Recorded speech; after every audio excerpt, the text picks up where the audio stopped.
I know resto modding vintage mountain bikes is super hot, but sometimes they do have their limitations. First is the lack of compatibility with modern components, and probably more importantly, the fit can be kind of whack. That's why you see these super tall stems and big upright cruiser bars. Another issue is also the ride geometry. Sometimes it's more OTB, over the handlebars, than it is ATB. With those steep head tube angles, it don't really lend itself to confidence-inspiring descents. Enter the Sour Bicycle's Bad Granny, which is sort of the spiritual successor of the 90s mountain bike, but improved for today's ATB riding. Let's take a look. So the Bad Granny is a clunker / 90s mountain bike inspired bike from the German brand Sour Bicycles. It's got an all-steel construction as well as thoroughly modern componentry. This particular build is rocking the Hunt trail-wide wheels in 27.5, and they're running some knobby nicks at 2.25 inches.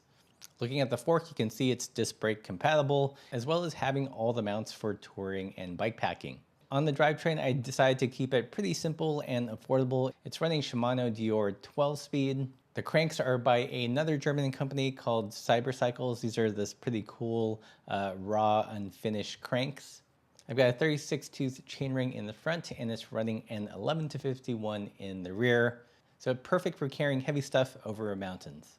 Looking at the controls, I'm using the Sklar PBJ bars, which I did a review in a previous video. The grips are by Ergon Grips. They're nice and cushioned, and I love this touch of blue just to add a little bit of pop.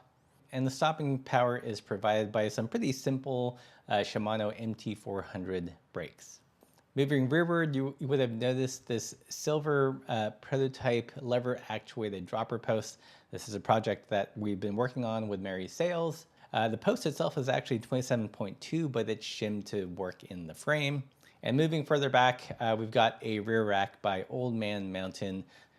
In this setup, it's bolted into some hidden rack eyelets in the dropouts, although you could also run it through the through axle if you needed more weight carrying capacity. Other interesting things about the frame is that it's built around boost spacing. It has an eccentric bottom bracket. That's why this oversized bottom bracket shell. So you could run it single speed if you're young enough and had good knees. The frame also has a split, so you could, I guess in theory, run it with a belt drive if you wanted to. I love the cable routing. It's simple, it's external. It's really easy to set up and maintain at home.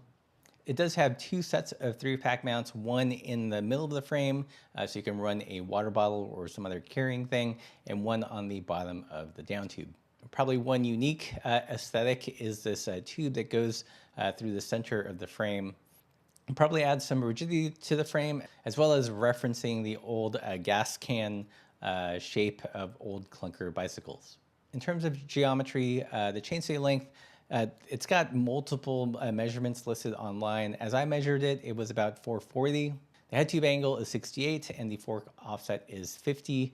And when combined with these 27.5 / 2.25 inch tires, the bike has 89 millimeters of trail, which is an interesting number because definitely higher than, let's say, a gravel bike or even a retro mountain bike, but not as high as more modern enduro / trail oriented bikes. So it really fits this kind of all-rounder ATB category. So I've had the frame set for about a year. It's been a really rainy winter and spring, so I didn't ride it all that often, but now that it's dried up, I've taken it on some day rides up and down in the Gavadas here in Girona, which is like super steep and chunky kind of fire roads. I also took it on a mixed terrain tour out to the coast in the spring. A little bit of lightly loaded riding as well as just some unloaded fun riding. In terms of handling over flat, even terrain, it just kind of plowed through everything. Climbing, I think, is where the bike was particularly interesting because I felt like it climbs a lot better than I thought it would.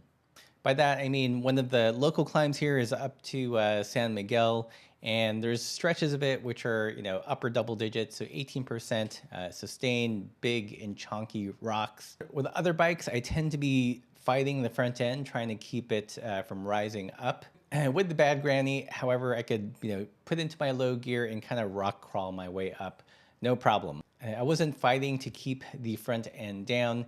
And also surprisingly, even though it has a higher trail than like say a gravel bike, there was a little bit of wandering, but super controllable. And I found this to be the case also when I had a light touring load in the front. This was a pleasant surprise. I feel, one of the downsides of higher trail bikes, it has that drunken goat steering where you're kind of wandering and you can't really be very precise. But I think in this particular build with the shorter stem and the wider handlebars and my hands near the steering axis, it kind of mitigated a lot of that drunken goatiness. All that to say that it climbed really well, even when things got really steep, even when I had a load in the front, it was all fairly well controlled. Going downhill, this is where a bike like this really shines when compared to the gravel bikes I usually ride. In chunky double track descents, you can kind of let it rip and still feel confident in the descending. The big tires and the wide bars provided some suspension. It's not going to replace a squishy fork by any means. Overall, I'd say the bike leaned definitely more towards the stable side of the spectrum, but the rear wasn't so long and the front wasn't so floppy that it became kind of like a yacht to steer. It still had plenty of life, especially when you stood up and put some power to the cranks.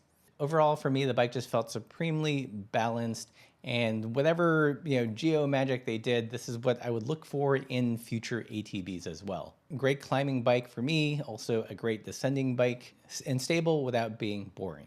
Okay, what are the pros and cons? Big pro for me aesthetically is the looks. I love how it kind of references the gas tank of older clunkers and ATBs. Another huge plus, like I had mentioned, is the great handling geometry. I think they struck a really good balance in the front end where it didn't feel like a sloppy enduro bike on flatland, but definitely gave you more confidence and control when descending and also while you're climbing. I'm just really pleased with how this bike handles on the front end.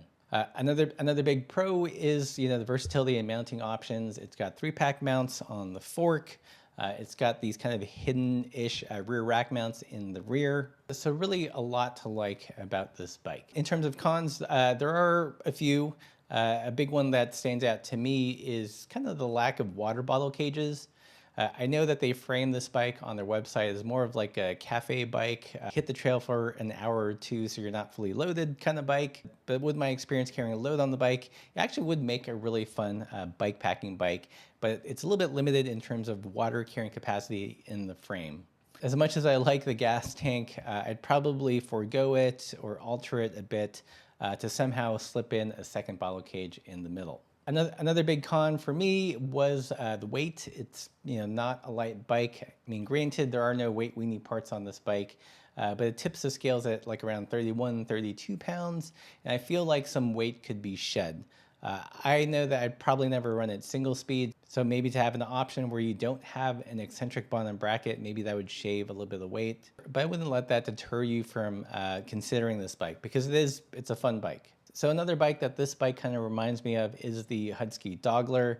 That one was aluminum and I feel like it was a bit slacker, but both hit that right vibe of kind of like an all-rounder ATB. It's a bike that we want 90s mountain bikes to be today, without the crappy things about 90s mountain bikes. So like the weird fit, the obsolete components. But I think the bad granny is like the platonic 90s mountain bike that we're striving to turn actual 90s mountain bikes into. It has the simplicity and the vibes of the retro bikes, but with none of the headaches. The fit is better, the ride geometry is better, and you can buy it new today in the size you want. Overall, I'm super stoked on this bike. As someone that's not a mountain biker, it's probably closer to a gravel and road cyclist. This is just the right amount of a mountain bike I want in an ATB. Any more and it would start to feel too sloppy, I think. I'd love to run some slicker, less knobbier tires on this to see if it lightens things up, speeds it up, it makes it a little bit more of an all-rounder. But yeah, that's what I think of the sour bad granny. What do you guys think of this neo retro MTB ATB craze? Are you a fan? Do you hate it?